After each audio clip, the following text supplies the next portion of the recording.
Bienvenue à l'histoire du père Jean Deschanel, le père français du yoga adapté à la prière contemplative chrétienne avec les salutations du soleil et de la lune aux prières de Notre Père et du Salut Marie.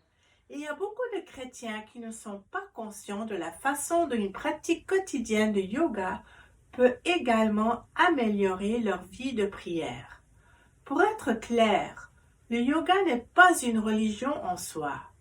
Yoga en sanskrit signifie unir l'esprit, le corps et le cœur en un seul, n'en fait qu'un. Les postures du yoga permettent le corps de respirer et de bouger avec le but de le détoxifier, de le renforcer et de le soulager du stress pour permettre à l'un d'être en paix et d'être plus réceptif à écouter le bon Dieu et de s'unir avec notre Seigneur, tout en étant assis dans la prière contemplative. Le père Jean-Marie Deschanel, prêtre catholique français de l'ordre de Saint-Benoît, a introduit pour la première fois dans ses livres l'idée d'inclure les postures de yoga pour renforcer la tradition de la foi chrétienne. Il est né Gabriel Robert Vladimir Deschanel à Isches, Vosges, France, le 18 janvier en 1906. Il a perdu son père à l'âge de 2 ans et a été élevé par sa mère et ses grands-parents. Pendant la Première Guerre mondiale, ils ont vécu près de l'une des batailles les plus meurtrières et les plus longues de l'histoire, la bataille de Verdun. Sa mère s'est remariée.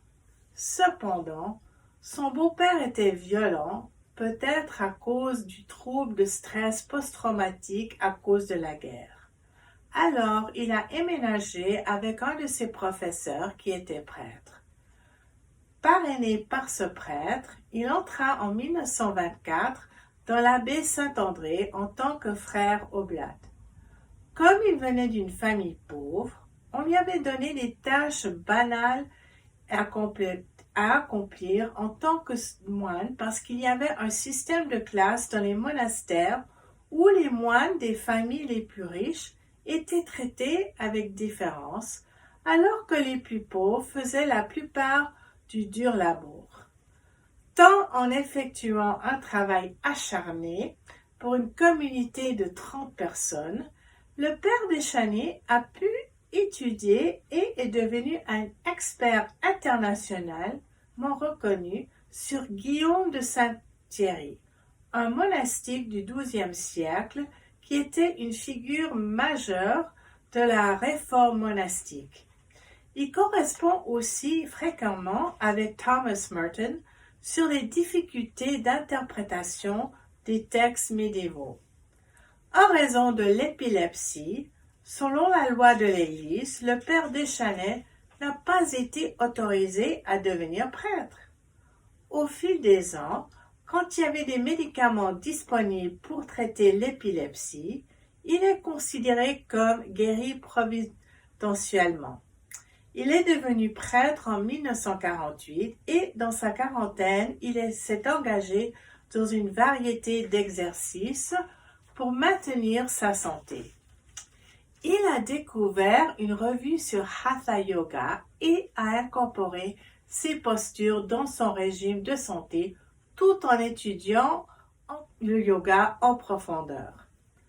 Père Jean a écrit plusieurs livres, y compris Yoga chrétien et Yoga chrétien en 10 leçons et L'autre et les autres, journal d'un yogi. Dans son livre Yoga chrétien en 10 leçons, il explique que le Hatha Yoga, la branche du yoga spécifique à la pratique de diverses postures, vient d'Inde où les hindous ont découvert qu'en pratiquant ces postures, ils pouvaient mieux calmer le corps pour s'asseoir dans la contemplation tranquille et devenir plus conscient de la présence de Dieu. Ha signifie le soleil et Tha signifie la lune. Avec Hatha Yoga, nous rejoignons le Père côté solaire avec la Mère côté lunaire de nos personnalités en une seule et créons l'harmonie entre les deux aspects de nos personnalités. Les hindous voulaient devenir de meilleurs maîtres de leur corps afin qu'ils puissent mieux l'amener en union avec la volonté de Dieu. À l'époque où le Père Jean étudiait le yoga, il n'était pas au courant des recherches récentes révélant que les postures modernes de yoga étaient en fait une hybride de gymnastique de culture physique du nord de l'Europe et du mysticisme chrétien qui existait au tournant du XXe siècle et qui était combiné avec les pratiques hindoues corps-esprit. Néanmoins, comme l'explique le Père Jean dans la préface du yoga chrétien, si étrange que cela paraisse, c'est Guillaume de Saint-Thierry qui m'a conduit au yoga. 20 ans durant, j'ai vécu dans l'ambiance sous le signe de sa vivante psychologie reprise, adaptée d'origine, en oriental déjà, et mon grand souci, était d'assurer qu'en moi cet équilibre d'animus et de spiritus dont il faisait comme la condition préalable. Il se répète à ce sujet de 1000 manières dans ses écrits, de l'épanouissement de l'homme, de la grâce du Christ, du passage d'une image justement inscrite dans ces trois, à la ressemblance divine. À travers Guillaume de Saint-Thierry, il voyait la vie chrétienne qui parlait fortement du corps, en particulier du corps comme le centre d'un être humain, et vivant en harmonie avec le monde vivant. Il s'efforça de trouver un équilibre entre corpus anima, corps, animus mens, esprit-tête, et spiritus corps, esprit-cœur. Il n'y a aucun doute que ces luttes contre l'épilepsie l'ont peut-être aidé à rechercher l'harmonie entre le corps, la tête et l'esprit. Dans Hatha Yoga, le Père Jean trouve la gymnastique du repos plus adaptée à sa vie monastique. Dans les années 1940, le yoga était devenu un sujet académique populaire en Europe. Le Père Jean a pu participer à cette discussion en faisant des recherches dans sa bibliothèque monastique de Bruges, qui, grâce aux missions en Chine et en Inde et en Afrique, aurait une impressionnante collection de matériel de recherche du monde entier. Bien qu'il y ait beaucoup de chrétiens pratiquant le yoga, le Père Jean a été le premier à écrire sur la création d'un pont entre les pratiques chrétiennes orientales et occidentales en utilisant les postures de Hatha Yoga pour calmer le corps pour la prière contemplative chrétienne. Initialement, il a écrit son premier livre, le yoga chrétien, anonymement. Son ordre l'a envoyé au Congo après la publication du livre sous son nom. Son travail missionnaire a prospéré pendant qu'il était là, car il enseignait aussi le yoga et écrivait yoga en 10 leçons. Il est retourné en France quand il a estimé qu'il était préférable de s'adapter à la culture locale plutôt que d'imposer des pratiques monastiques européennes aux indigènes. En quête de paix et de calme, son ordre lui permet de rester dans un ermitage, une petite cabane isolée, près de Valjoufray en France. Cet ermitage, pour les 30 années suivante est devenue une sorte de commune de yoga d'été où la messe a été offerte, ainsi que des cours de yoga et des cours sur la théologie et les aliments entiers. Les écrits prolifiques du Père Jean ont été traduits dans de nombreuses langues et il a souvent voyagé à travers l'Europe, offrant des séminaires. Il s'est également rendu au Canada. Tout en jouissant de la solitude, il a toujours accueilli favorablement une invitation pour voyager et donner des discours. Quand sa santé a commencé à faiblir à 86 ans, il est retourné au monastère. Pour une raison quelconque, il n'a pas reçu de médicaments épileptiques. Alors il est tombé et s'est cassé les hanches. Il a eu une infection des épingles tenant ses os ensemble et est mort en 1992. L'une des citations préférées du Père Jean était « Io la vie ». Io est un mot bantou du Congo qui signifie « oui » à la vie. Ainsi, avec le Hatha Yoga, posture, Père Jean a dit oui à l'intégration de la conscience du Christ dans notre corps, tout en intégrant la tête, le cœur et l'esprit et le corps dans l'unité avec le Seigneur.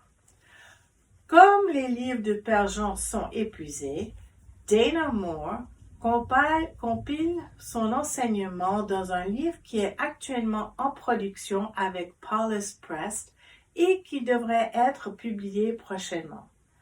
La bibliographie de Père Jean par Dana Moore sur le site christianspracticingyoga.com est également la source principale de cette présentation vidéo. Selon son biographe, les albums photos de Père Jean montrent une photo de la plage à côté d'une photo d'un monastère. Dans les marges, Père Jean a écrit « À la mer, au cloître, le même homme. Ah oui ». Imaginons donc le lever du soleil sur la plage, puis plus tard, imaginons les eaux reflétant la lune alors que je démontre les salutations du yoga du soleil, Ha, et de la lune, Ta, et je perds la salutation du soleil avec la prière du Notre Père et la salutation de la lune avec la prière du Salut Marie.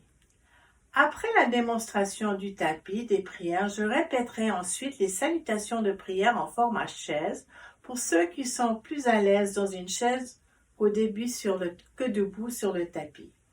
S'il vous plaît, n'oubliez pas de rester présent avec votre corps et faire tous les ajustements adaptés à votre besoin actuel. N'oubliez pas non plus de respirer. Ce qui veut dire en termes de yoga de se concentrer sur l'expiration. Les inhales prennent souvent soin d'eux-mêmes. Alors, d'abord, pour la salutation du soleil, je fais comme je fais moi à presque l'âge de 65 ans. Vous pouvez modifier tel que vous voulez. Alors, un moment de calme, pose de montagne. On va soulever les bras et puis on va descendre jusqu'à la terre. On met une jambe en arrière dans la pose du chien avec la tête en bas.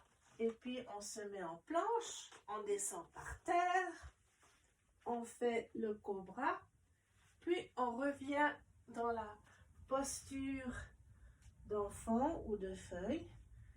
Et puis on se remet dans la posture de chien avec la tête en bas. Et puis on marche en avant. On se soulève. Et puis on fait guerrier numéro 2 d'un côté, puis de l'autre. Pose d'étoile. Et on finit. Pour la posture de la salutation pour la lune, c'est un peu plus fluide. Parce que c'est la lune reflétée qui avec les reflets sur l'eau. De nouveau, un moment de calme. On soulève les bras un côté, puis l'autre côté. Et puis, on fait une lune. Et puis, étoile. Puis, but. Et puis, on fait le triangle. Guerrier 1. On retourne à l'étoile. Le but. De nouveau, le triangle de l'autre côté, guerrier numéro 1, on retourne de nouveau à l'étoile. Le but, un côté, de l'autre côté, et la lune. Alors, nous commençons un moment de calme avec le bon Dieu. Respirons.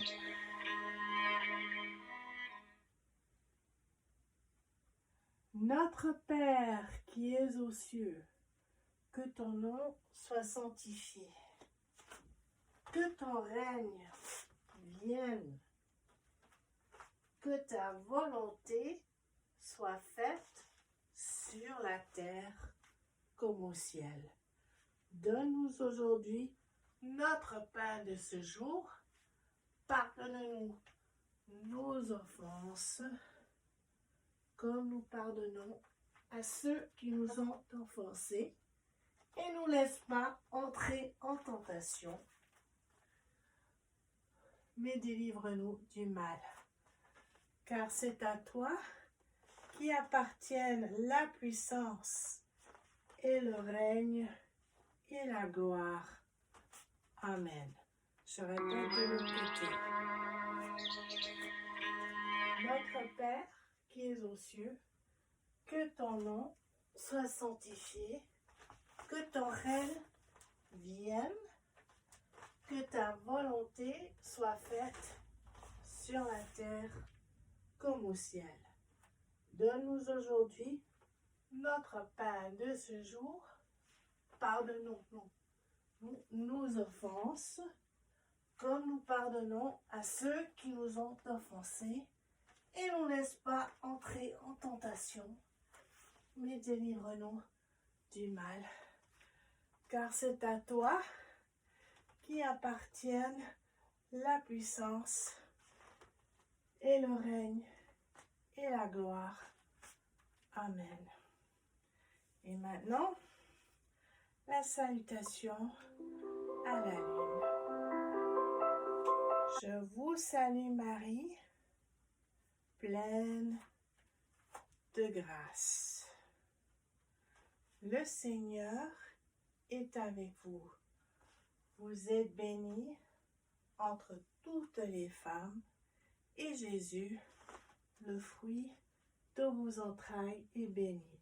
Sainte Marie, Mère de Dieu, priez pour nous, pauvres pécheurs, maintenant et à l'heure de notre mort. Amen. Je répète. Je vous salue Marie, pleine de grâce. Le Seigneur est avec vous. Vous êtes bénie entre toutes les femmes, et Jésus, le fruit de vos entrailles, est béni. Sainte Marie, Mère de Dieu, priez pour nous, pauvres pécheurs, maintenant et à l'heure de notre mort. Amen. Si vous avez la pression haute, gardez la tête en dessus du cœur. Donc, abaissez-vous jusqu'ici plutôt que d'aller jusqu'en bas. En plus, si vous avez des problèmes avec le dos, au lieu de vous tordre le dos complètement, vous avez qu'à utiliser les bras. Alors, je commence. Un peu de calme. Expirons. Notre Père qui es aux cieux, que ton nom soit sanctifié. Que ton règne vienne et que ta volonté soit faite sur la terre comme au ciel. Donne-nous aujourd'hui notre pain de ce jour. Pardonne-nous nos offenses comme nous pardonnons à ceux qui nous ont offensés. Ne nous laisse pas entrer en tentation, mais délivre-nous du mal. Car c'est à toi qui appartiennent la puissance et le règne et la gloire. Amen. Maintenant, je modifie un peu plus pour les gens qui ont du mal à lever le bras. Notre Père qui es aux cieux, que ton nom soit sanctifié, que ton règne vienne, que ta volonté soit fait sur la terre comme au ciel. Donne-nous aujourd'hui notre pain de ce jour. Pardonne-nous nos offenses, comme nous pardonnons à ceux qui nous ont offensés. Et ne nous laisse pas entrer en tentation, mais délivre-nous du mal. Car c'est à toi qui appartiennent la puissance et la gloire et le règne. Amen. Maintenant, le Je vous salue Marie, un moment de calme avec le Seigneur. Je vous salue Marie, pleine de grâce. Le Seigneur est avec vous. Vous êtes bénie entre toutes les femmes, et Jésus, le fruit de vos entrailles, est béni. Sainte Marie, Mère de Dieu, priez pour nous, pauvres pécheurs, maintenant et à l'heure de notre mort. Amen. Je modifie de nouveau. Je vous salue, Marie, pleine de grâce. Le Seigneur est avec vous. Vous êtes bénie entre toutes les femmes, et Jésus, le fruit de vos entrailles, est béni. Sainte Marie, Mère de Dieu, priez pour nous, pauvres pécheurs, maintenant et à l'heure de notre mort. Amen. Et nous terminons avec le souffle en plusieurs parties. Expirons d'abord dans la terre, et puis nous inhalons par les pieds, par le ventre et la tête, et doucement nous expirons le souffle au long du dos jusqu'en bas à la terre. Et avec le calme, nous mettons les mains dans la posture de prière. Que nous ayons la paix dedans, en haut et en bas, et tout autour de nous. Et comme dit le Père Jean, Io à la vie, joie à la vie. Amen. Dans l'année 2019, un groupe de 7 instructeurs de yoga, 3 hommes et 4 femmes du réseau Christians Practicing Yoga, les chrétiens qui pratiquent le yoga, s'est rendu à Valjouvray dans l'Himalaya français pour une retraite de 8 jours à l'ermitage du Père Deschanais. 2 de ses premiers dévots, Girard et Madé Charrier, aujourd'hui 77 ans et 75 ans, vivent encore dans le village voisin et s'occupent de la propriété Deschanais. Ils ont partagé avec le groupe une grande partie de leur expérience avec le Père Deschanais. Pendant leur retraite, ils ont demandé à Girard de partager comment Deschanais enseignait ses cours. En réalité, il n'enseignait pas les cours de yoga. Il a juste interagi avec les gens individuellement qui sont venus à l'ermitage. Il a parlé avec eux, répondu à leurs questions et partagé des repas et les prières. Mais alors sa pratique du yoga était apparemment personnelle. C'est Girard qui a commencé à enseigner et il a arrêté d'enseigner il y a seulement 2 ans à l'âge de 75 ans. Pendant leur retraite, chaque jour, le groupe faisait quelques séances de yoga sur la pelouse en face de l'ermitage du Père Deschanais, ainsi que de l'Euchariste quotidienne et d'autres formes de prière. C'était une expérience profonde et touchante pour tous.